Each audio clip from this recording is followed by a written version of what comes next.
So we're here today in Freetown, Sierra Leone with a young man by the name of Alhaji Siraj Bah, Yeah, CEO and founder of Rugsal Trading. yeah. So tell us a little bit about yourself, Alhaji. How it is that you came to start Rugsal Trading and what you were doing before that. Okay. At first, I was born in Kono district, which is around 200 miles away from this capital city. And I had a very tough childhood. I lost my dad at 12 and I decided to move from there to here so that I can be able to further my school, my education. So I came to Freetown knowing no one, I had nobody in Freetown here. I had to live on the street. So I lived on the street for like 4 years. I was one of the kids who does the odd job in this we are at same place where I lived before. I does all the odd job here to just to get food to eat. As you can see, my English is not that too good. I'm a school dropout. Fast forward, I was adopted by a family in 2016, by a family in 2016, which they stays and they stayed in Regent, and I was not still going to school by then because they were not able to pay for my fees and all. So I had to do extra job in order for me to get little money to be able to go back to school. So after I searched for a job around 2 months. I was able to get a job. I got a job at a pure water factory at Wilkinson Road as a laborer, someone who packs and deliver their pure water sachets. Maybe you've seen some sachet waters around. One morning I went to work because I usually go to work at night and come back in the morning. So that night I went to work and in the morning I came to find out that the mudslide disaster had already occurred in Regent, and I lost the whole family who adopted me. So I had 7 of them, so I had to go back in the street. So I lived on the street and I had to begin all over again. So I wanted to do something that can be able to help the environment, because maybe you've seen some flooding pictures yesterday while you're here. No matter rain comes for like 2-3 hours, you receive water everywhere on the street, and most of the things that can do this is the garbages that are on the gutters, inside the gutters, that blocks the water, that won't be able to get a clear passage. So, and I saw this amount of waste plastic that this water factories generate. I had to do something to combat the problems. So I did research on the internet and see I wanted to do something how to recycle plastic, but I had no money to buy machines. So all I had in my pocket was just $20. So I started to do research about how to combat plastic pollution.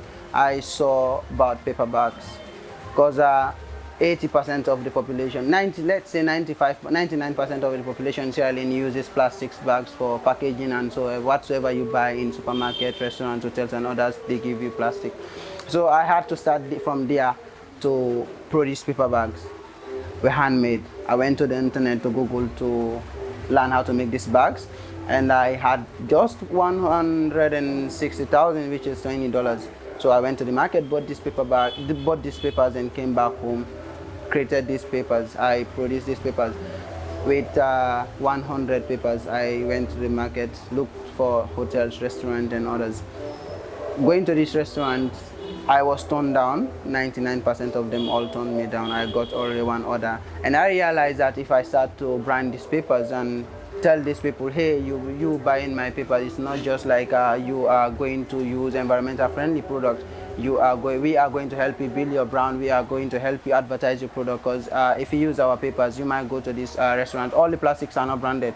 You go to this boutique, for in case you go to this boutique, you buy this product. They packet them inside their paper bag with their own logo on the paper bags. No sooner someone sees that paper out there, he knows that this restaurant or this boutique exists. So I used that tactics to get customers, and I was lucky. In 2 months I had around 10 customers, which was ordering around 100 bags. And few months after that flooding, after the mudslide at Regent, I saw an article on AYV, which was like they said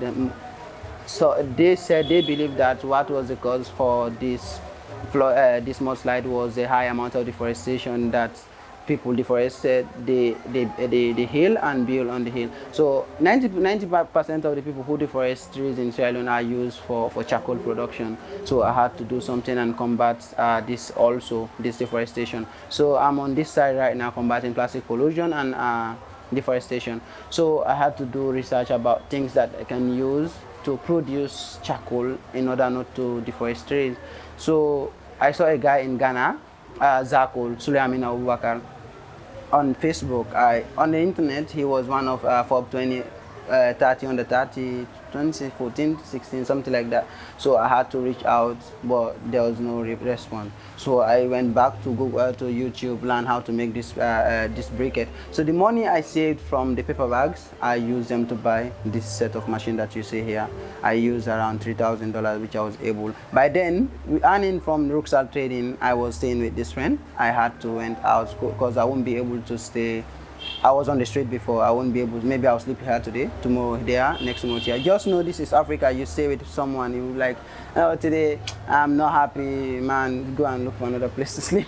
So normally I would sleep on the street and to friends, maybe here, tomorrow there, and next tomorrow there. So I had to rent a house and buy on another machine like this one, and I started Rugsal the briquette also. And going on, these hotels and supermarket that was supplying these paper bags, I went again and talked to them about this. They were like, you are smart, you are doing something. All that I'm doing here right now has never been in Sierra Leone before. So I'm doing things that have never been in Sierra Leone, have never existed before. So I wanted to package these briquettes, like make them more beautiful, more attractive, so that I can be able to place them in supermarket. Because here in Sierra Leone, you sell in supermarket, you make more money than you just tie them. I won't be there to let's say combat plastic pollution. Then I'll package this also in plastic. So I decided to buy papers from my another company, Rugsal Paper Bags, to package this one and brand them. I was also producing for Green Cha, which we now just changed to Rugsal because we want to make it group of companies, because we are also into agriculture right now, poultry and vegetable farming. So I had to buy papers from the Rugsal Paper Bags in order to produce this briquette. So I was earning a lot more than before, and I got succeeded. Later, a friend told me about Anzisha, and I choose that to apply. I applied.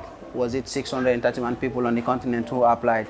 After I applied for the Anzisha, few months, something like was in May, I received a call from them that I made it to top 100. And I was happy. They interviewed me. Then I moved also to the top 50, which is semi-finalists. They came from South Africa here to visit my company. So they came, they visited, they chose me as one of their top 20 African entrepreneurs for 2018, young African entrepreneurs for 2018. I flew to South Africa, but going to South Africa, I met people like young entrepreneurs who was born in UK, who are doing masters now, who are graduate from universities. I was like just a junior high school dropout. So I was afraid and told Natsuno, who's the program manager, that no, I can't make it. Whosoever got chosen as an Anzisha fellow can get $22,500. But the top three winners, the first winner get $25,000, second get 15, and the third get 12,500. So I was afraid before. Then she talked to me and told me that you are one of the smartest people on the continent, and if you are not smart, you wouldn't be here today. And I was like, I got confidence and moved on. Luckily, I worked hard for it. After the conference and everything, the pitch competition and all, I came second. So since then, Anzisha helped me to get recognition in the continent, because we are in a place right now. If you go to people like, if you are nobody, you are just starting with no backers, no recognition and all, you went to a supermarket, they will look at you as if you are a thief or something, but you get recognition. They know that with or without them, you have another international recognition, you have another international buyers and all. So since then, business got, I had so many clients from England, America, and South Africa also. So since then, I was able to move into agriculture. Then later, I went again, because I was I employed around 8 workers by then, 20 part-time and 10 people who gather this coconut waste for us to grind them and use them as our raw material. They are school dropouts, these 10 kids that I used as collect coconut waste collectors. So right now, later Anzisha created another award for young and for the Anzisha fellows who have helped, who has build their business from where they took us to what we are doing right now. So right now, Rugsal Trading employs around 88 people directly and indirectly, consist of Rugsal paper bags, Rugsal briquettes, and Rugsal farming. We are into 10 acres vegetables and poultry farming, 10 acres of vegetable farming, and 2,000 layers poultry. So I went back again to South Africa and I won the Job Creation Award for employing almost 88 people since I got into the Anzisha community. Then later I won the total, few weeks ago, was it last week Friday, I won the total startup for Sierra Leone, which is another, the award I won with Anzisha the second time around is $5,000. Then last week I won the total startup which is 12,500 euros for Sierra Leone. And these awards, not just about the money, this award helped me in getting awareness and in the campaign that I've been doing, and I have got connections now and within the government, because like I'm one of the most influential youth today right now in Sierra Leone. The Minister of Youth gave me an award also for that few months ago. So from where I was, I can say my life is an inspiration without using another inspiration word, and it's something that is helping right now young Sierra Leonean, because it's hard to see a young 19-year-old CEO who started with, let's say, more than $30. If you did not inherit money, it's hard to see a youth in Sierra Leone, a 20-year-old entrepreneur who's doing great. But right now, I've been doing inspirational shows and all around the country, and I've been able to inspire a lot. Even this year, a friend of mine that I mentored made it to the Anzisha semi-finalists. 2 of them made it to the Anzisha semi-finalists. So maybe they might make it to the finals or not. I don't know. That's yet to be known. Wow, that was a remarkable story. I just first like to say that I'm very sorry for your loss, that you lost your father and then your second family. I'm very sorry to hear that. Thank you. And that said, I just want to understand that you dropped out of school. Yeah. How old were you when you stopped going to 12. school? You were 12. Yeah. So when did you first have the idea to start? Okay, when did you start the job at Pure Water? At Pure Water, I started in December, was it October 2017? 2017. Yeah. Oh, how old were you at that point? I was around 17. You were 17. Yeah. Okay. So at 17, you had the first idea to stop plastic pollution. Plastic pollution. Exactly, by creating these paper bags. Yeah. Okay, and you mentioned that you're creating them. How exactly? You went into the market, I bought papers. Yeah. My bags are handmade. By then, I wouldn't be able to afford a machine to produce these papers. A machine can cost less than $10,000 in China, and you have to pay for shipment and pay for other stuff at the water key. So you were making them yourself Yeah. by hand? I'm making them by myself by hand. And also right now, I'm not too into machines, because if I buy these machines, I will take more than 20 jobs from people like ladies. I'm also empowering. 80% of my workers are women. They are into the paper bag production. These are jobs that are not hard labor jobs. You give them, we employ them in order for they are the breadwinners in their family. So if I buy machines, I will be taking these jobs from them, and I prefer using handmade paper bags than machines, because like if I use handmade paper bags, I won't be able to take their job from them, and these people have families who believe that, who look up to them who just look up to them for everything. Alhaji, were there people around you helping you to achieve all of this and accomplish, like you mentioned you were doing research? Where did you do the research from? How did you come up with a business plan, or how did it all unfold? As I just told you, even this friend that I'm living with here right now is I was doing something that has never been before here in Sierra Leone. When I told them that I want to go into charcoal production business, he told me that, man, you are crazy. Look around you, all the charcoal producers are poor people who don't even have anything to eat. I was like, no, I want to be innovative. I just don't want to do something that have been here before for centuries.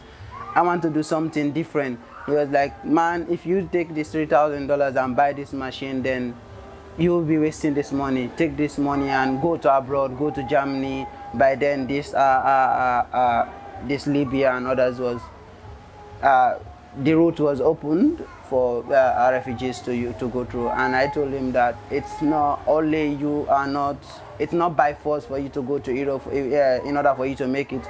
If Dangote's Strive Masiwa and others made it here in Africa, why can't I make it here in Africa? And I told him that I know what I'm doing, because in Kenya, I know that, yeah, Kenya, right? In Kenya, this is a common thing. I know so many people who are doing briquettes in Kenya, more than 10 people who are doing briquettes in Kenya.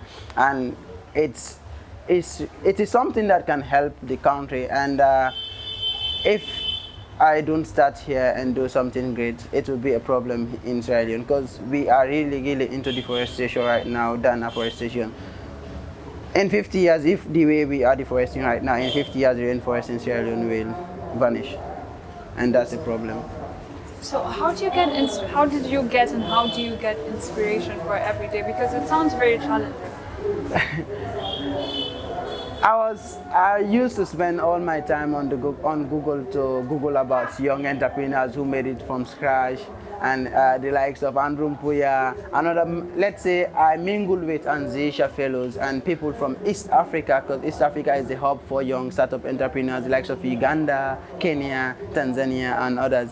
I used to read these stories, how they made it from zero to something. So their stories used to inspire me, but here in my country, had no one to inspire me, because even right now, it is now that people are knowing about Anzisha, Tony Elmonu. Yeah, people know about Tony Elmonu, but Anzisha Award, Total Startup, and so many awards that I've been applying for. It is now that people are knowing about it, because I went there, do something, people see. And I even, I'm a finalist right now for Young Champion of the Arts, United Nations Young Champion of the Arts. Nobody knew about that also in Sierra Leone. So now people are thinking about maybe going next time around, because you've already seen Sierra Leone. It's like a forgotten country. Not it's like a forgotten country. It's really hard here. We are lack of inspiration. But if you are smart and you really want to be someone, you can work to become that someone. Forget about talks that people are saying. You can make it. You can make it if you go on Google right now. I go to the mirror and picture my life back. I don't need inspiration anymore. I go to the mirror and picture my life back, where I was few months ago, 19 months ago, to where I am right now. I was someone who do everything just to get a meal to eat. Right now I employ 8 people who get food from my own company, and they have families that they feed also. When was the first time that you knew, that you understood, okay, I can go on Google and find these role models and I can look for them? Was there ever a moment when that came to you? No. So how did that happen? You always had a phone with internet, or? Even right now, I'm always online. I'm always on the internet. And I'm not always on the internet to just go Facebook, look at pictures, like them, post them, or whatsoever. I'm also learning. I'm into a project right now that I'm working on.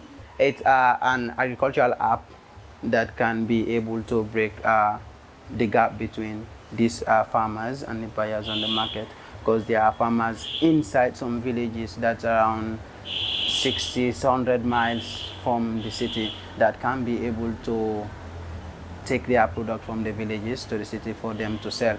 So I'm on this project, and I know nothing about Google. Till now, I don't know how to use a computer, because I never had the opportunity before to get a computer. Yeah, I was thinking about something to it, not just a computer or a phone out there. And I was also using my friend's phone, all these researches and all that I was doing. Till now, I don't know how to use a computer. And I just received Anzisha member worker from South Africa here, and I told her that, do you know still, I still don't know how to use computer. When I went to Anzisha, I told them that I don't know how to use computer. They are my friends, some of my friends started to laugh and all. And right now, when she came, she asked me, do you know how to use computer? I said, no, I still don't know how to use computer that much. She was like, now you can employ someone who can do all the stuff for you. You don't need to know everything. You don't need to do everything as an entrepreneur. You need to focus on what you do best. You don't need to do everything best, everything best. So, I think I'm lost.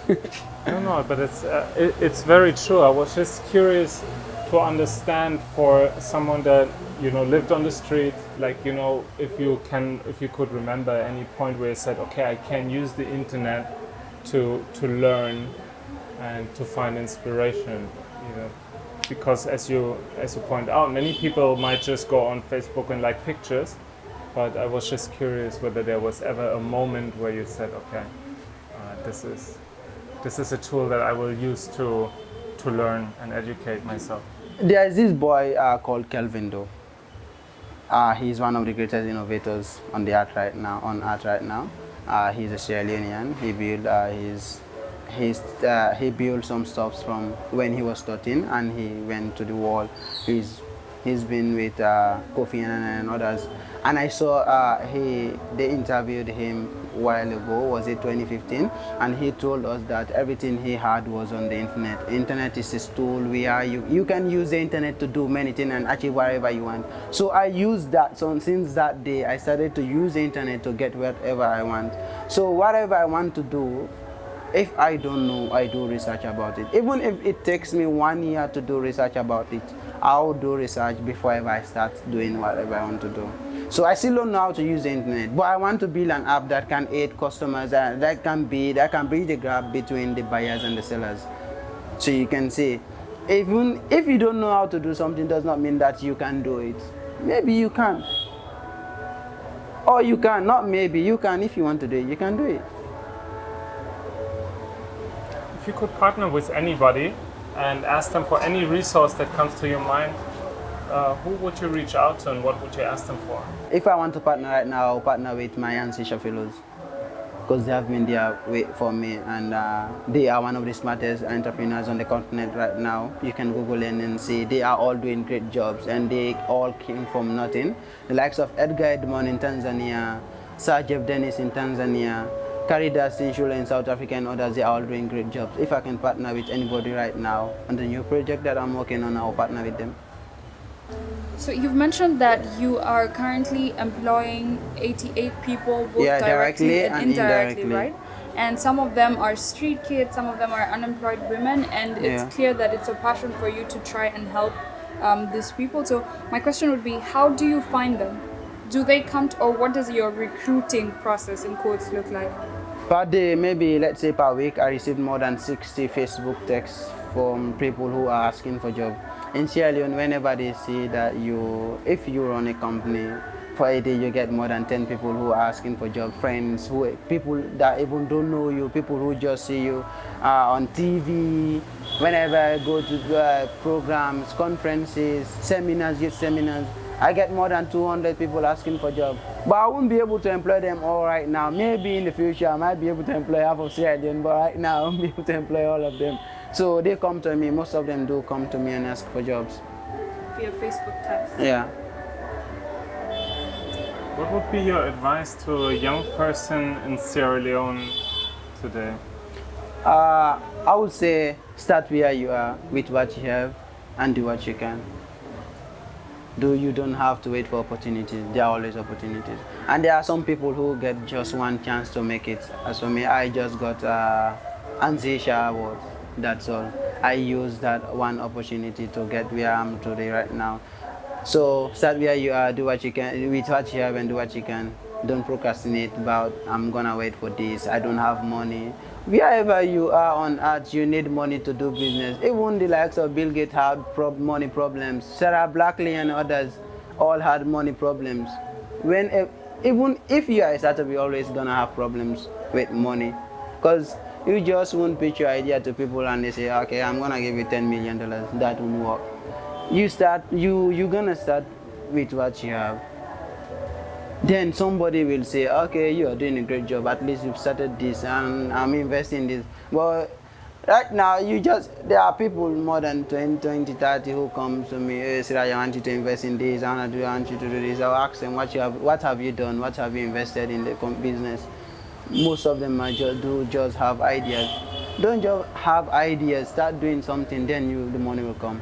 And don't pay attention on the money, just focus on doing the good job that you are doing, then the money will surely come. Be a change maker.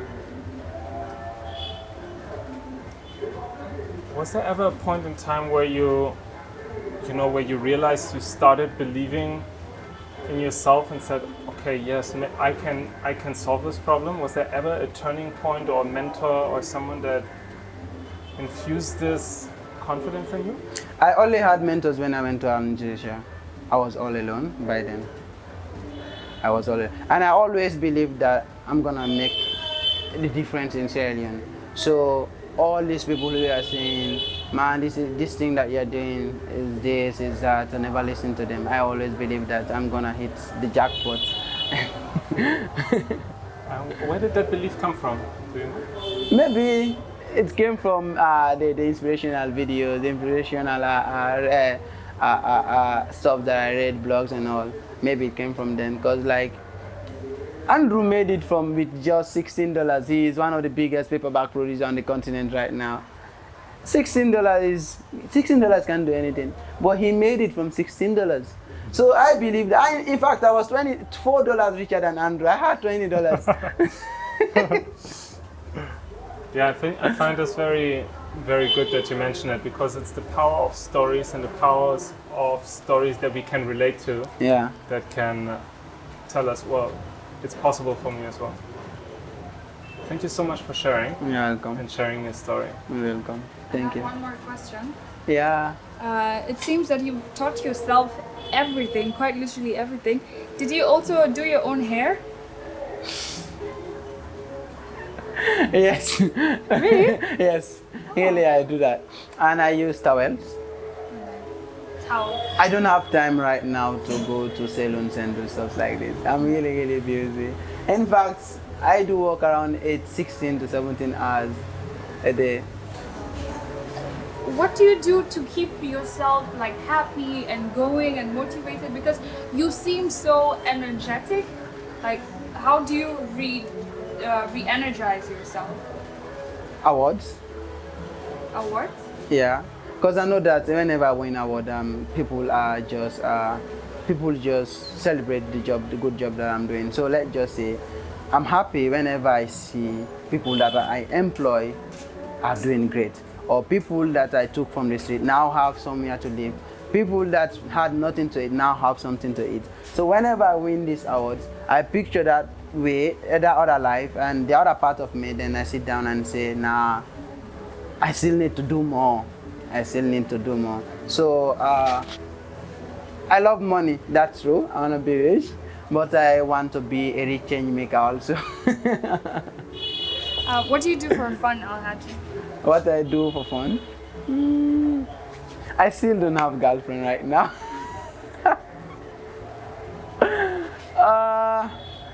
Before I loved football, but right now I just love working. Or maybe sometimes go on Facebook, look at stuff, then look at Goldcast videos. They are inspirational videos. Maybe you might like the video on Facebook. You like the page on Facebook. They have inspirational videos. Usually I look things like that, or go on YouTube, look at stuff, just crazy stuff. I'm a crazy person also. Who's the most inspiring person that you've come across, where you be it an inspirational, motivational speaker online, or an author, or an African leader? Who's the most inspirational person for you? Edgar Edmond, he's one. Kelvin Doe is two. And the other one is Sajab Dennis. What do you find so inspiring about them? Okay, Sajab Dennis started in 2011 with 100 layers, 100 chickens. Today he has around 20,000 chickens, layers. That layers are for egg production, and he sells around 10,000 broilers per month. That for chicken production. So Edgar Edmond, he's just 19 years old right now. He started his business 3 years ago with no, let's just say, in fact I started with $20. He started with nothing. He built his own machine he recycled plastic and produced pavement tiles from it. So he built his own machine, created this, and today his company has a net worth of around $250,000. He's also an Anzisha fellow. And Kelvin Doe he's a boy who is a Sierra Leonean who lived 1 kilometer away from here. They were 8 in numbers in a room. Today He's been recognized by Bill Gates, Kofi Annan, Bill Clinton, and others. He is among one of the 100 most influential innovators in the world right now. So they are all doing great job, or they have done great job. Thank you so much for sharing. You're welcome. And naming more African role models. And yeah, all the very best to you and Yeah, your journey. welcome. Thank you.